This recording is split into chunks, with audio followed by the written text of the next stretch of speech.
In August of 1590, John White stepped ashore on Roanoke Island searching for the colony he had left behind 3 years before. He found the houses gone, the settlement empty, the sand undisturbed. Carved into a post at the entrance was a single word: Croatoan.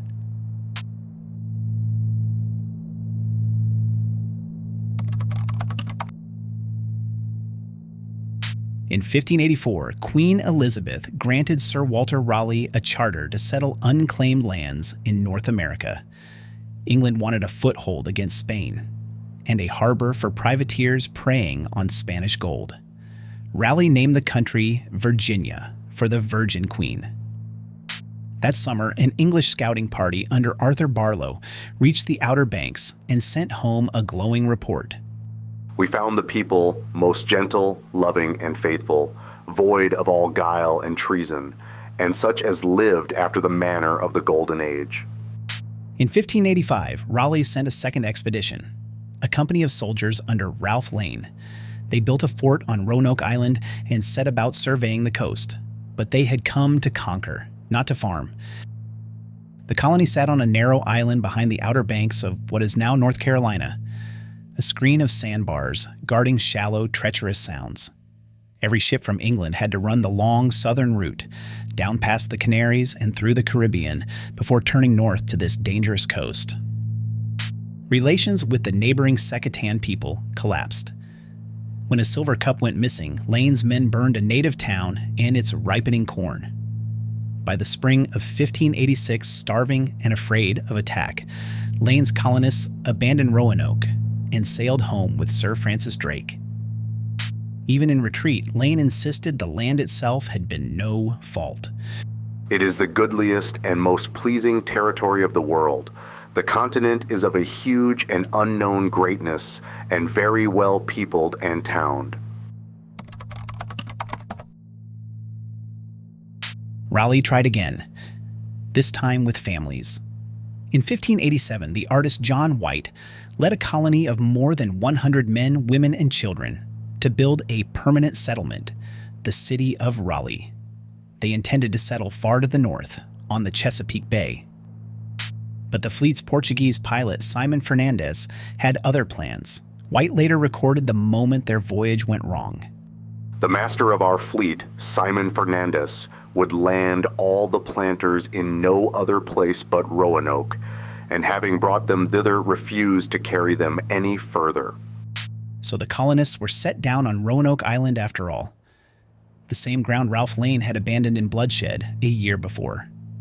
They found the old fort in ruins and the bones of a man Lane's party had left behind. Around them, the neighboring peoples remembered the burning of their town. The danger came swiftly. A colonist named George Howe wandered from the settlement alone, catching crabs in the shallows.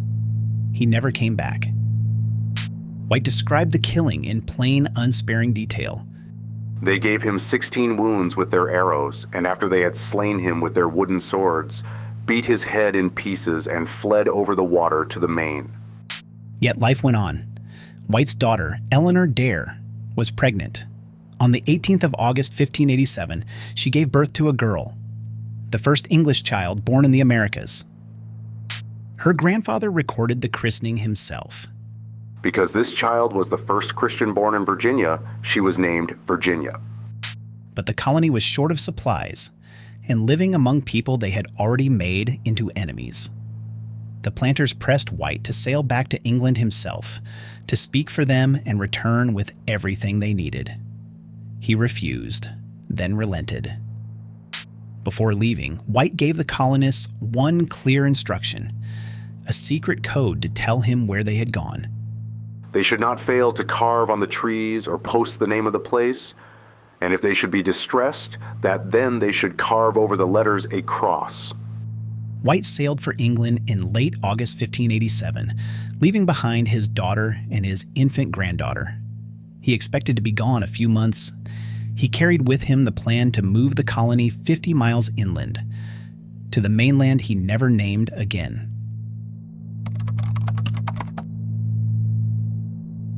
White reached England to find a nation at war. Spain was assembling the greatest fleet in Europe.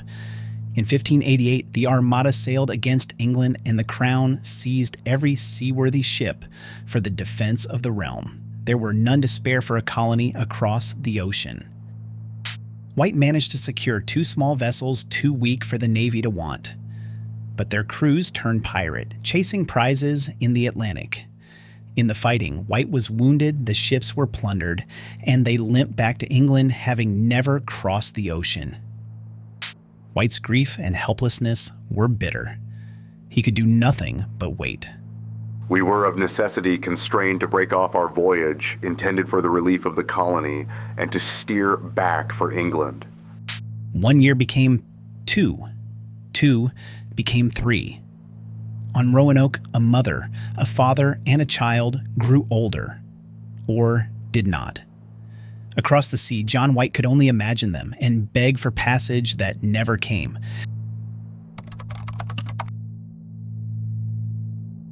At last, in 1590, White found passage on a privateering expedition bound for the Caribbean. Only after months of raiding Spanish shipping did the ships turn toward Roanoke. 3 years after he had left, White approached the island in a small boat. As they neared the shore at dusk, they saw a column of smoke rising from the island. It gave them hope. That night they rowed toward the settlement, sounding a trumpet and calling out. White recorded what answered them.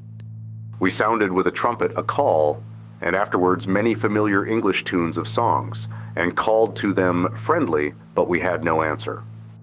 In the morning they went ashore. The houses had been taken down. The place was enclosed with a high palisade of trees like a small fort, and there, cut into the wood at the entrance, was the word. White read the sign he had taught them to leave. One of the chief posts at the entrance had the bark taken off, and 5 foot from the ground in fair capital letters was graven Croatoan, without any cross or sign of distress. There was no cross. By the code White himself had left, that meant they had not fled in danger. They had gone to Croatoan, the island home of Monteo, the one native man who had stayed the colony's friend. White's heart lifted. His family, he believed, was only 50 miles away. For a moment, the mystery seemed almost solved. I greatly joyed that I had safely found a certain token of their safe being at Croatoan, which is the place where Monteo was born, and the savages of the island are friends. But the sea would not let him reach them. A violent storm rose on the coast. The ships lost their anchors and were nearly driven onto the sandbars. With provisions gone and cables cut, the crew refused to stay. They turned for the open ocean, and John White never saw his daughter or his granddaughter again. Croatoan lay just to the south. Today, it is Hatteras Island. White came within a day's sail of it and was carried away by wind and want of food. He meant to return the next spring. He never did.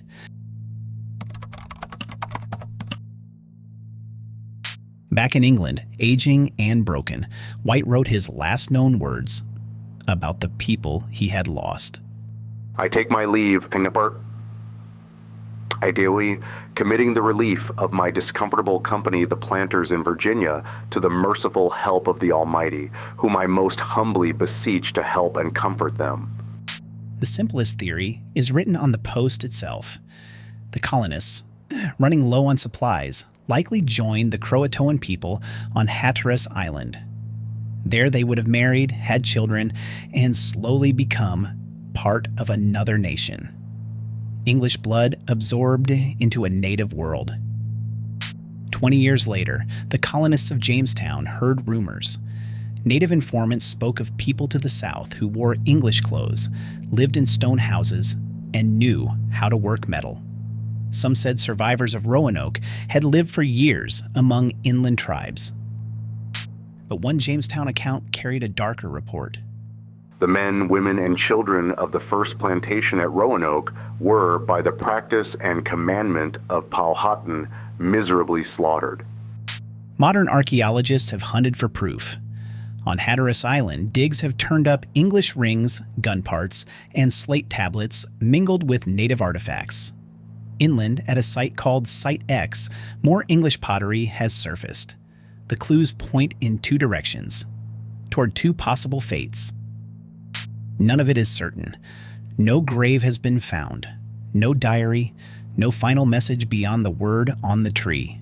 The colony did not fail loudly. It simply stopped and left the historians nothing but a name. For more than 4 centuries, the story has held its grip.